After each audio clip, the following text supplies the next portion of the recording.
प्रधानमंत्री नरेंद्र मोदी के नेतृत्व में विदेशी व्यापार, मुद्रास्फीति, वित्त, उद्योग, कृषि के अलावा देश को आधुनिक बनाने के लिए जो प्रयास किए गए हैं, उसी का नतीजा है कि आज देश आर्थिक क्षेत्र के सुधारों में रिकॉर्ड कायम कर आगे बढ़ रहा है। उल्लेखनीय है कि आर्थिक सुधारों के दो पक्ष होते हैं, जिनमें पहले आंतरिक पक्ष में अर्थव्यवस्था को आंतरिक रूप से मजबूत किया जाता है, जिसके तहत कृषि, उद्योग, परिवहन आदि क्षेत्रों का विकास शामिल होता है, जबकि दूसरे बाह्य रूप में वैश्वीकरण को बढ़ावा दिया जाता है, जिसमें विदेशी व्यापार, पूंजी व टेक्नोलॉजी को बढ़ावा देना शामिल है। गत कुछ सालों में हुए आर्थिक सुधारों को लेकर प्रदेश के हमीरपुर जिले में बुद्धिजीवी वर्ग ने केंद्र व राज्य सरकारों के प्रयासों से आर्थिकी के क्षेत्र में सुधार की बात कही है।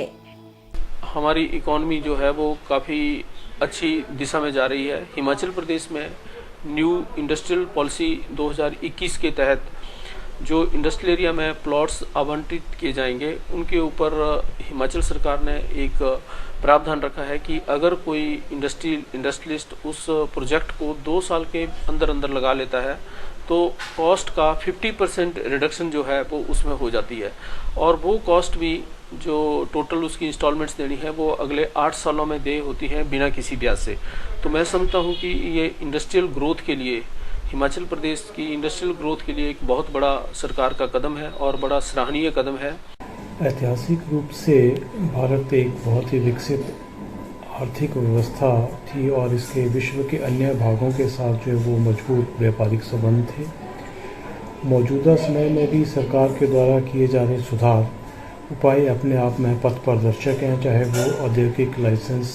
प्रथा की बात हो या वित्तीय क्षेत्र में किए जा रहे सुधार हों। इनका महत्व वित्तीय संकट और कोविड महामारी में और भी ज़्यादा हो जाता है। सरकार ने निजी क्षेत्र द्वारा निभाई गई महत्वपूर्ण भूमिका को खुले तौर पर स्वीकार किया है। श्रम सुधार, कृषि सुधार, रक्षा क्षेत्र को खोलना, क्रिप्टोग्राफी में बदलाव,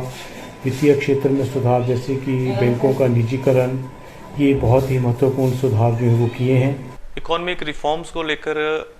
जो वर्तमान केंद्र सरकार है उसके द्वारा विभिन्न तरह के कार्यक्रम चलाए जा रहे हैं। अभी हालिया अगर छोटे कार्यक्रमों की मैं बात करूं,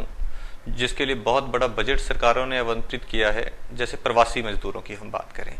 कोई भी प्रवासी मजदूर अगर वापस जाता है अपने गांव में, अपने जिला में, अपने प्रदेश में, तो उसके लिए सरकार ने एक 40,000 करोड़ का जो बजट इसमें आवंटित किया है, ताकि उनको वहां जाके रोजगार की समस्या से ना जूझना पड़े। तो हमारे विभिन्न पंचायत प्रतिनिधियों के माध्यम से उन लोगों को रोजगार देने का काम जो है वो केंद्र सरकार प्रदेश सरकारों के माध्यम से कर रही है। दूसरा, जन स्वास्थ्य की अगर हम बात करें तो जन स्वास्थ्य की सुविधाओं को ध्यान में रखते हुए एक नेशनल डिजिटल हेल्थ मिशन की शुरुआत की गई है, जिसमें कि हमारे देशवासियों को अच्छा स्वास्थ्य मिले, उसके लिए अच्छे हॉस्पिटल्स, अच्छी लैब्स का निर्माण जो है वो युद्ध स्तर पर किया जा रहा है। आर्थिक सुधारों के दोनों पक्षों के तहत देश ने ये कार्य अनियंत्रित तरीके से न करके सीमित गुण आधारित व चयनित तरीके से करने की नीति अपनाई है, जिसे कैलिब्रेटेड ग्लोबलाइजेशन की नीति कहा गया है। डीडी न्यूज के लिए हमीरपुर से जसबीर कुमार की रिपोर्ट।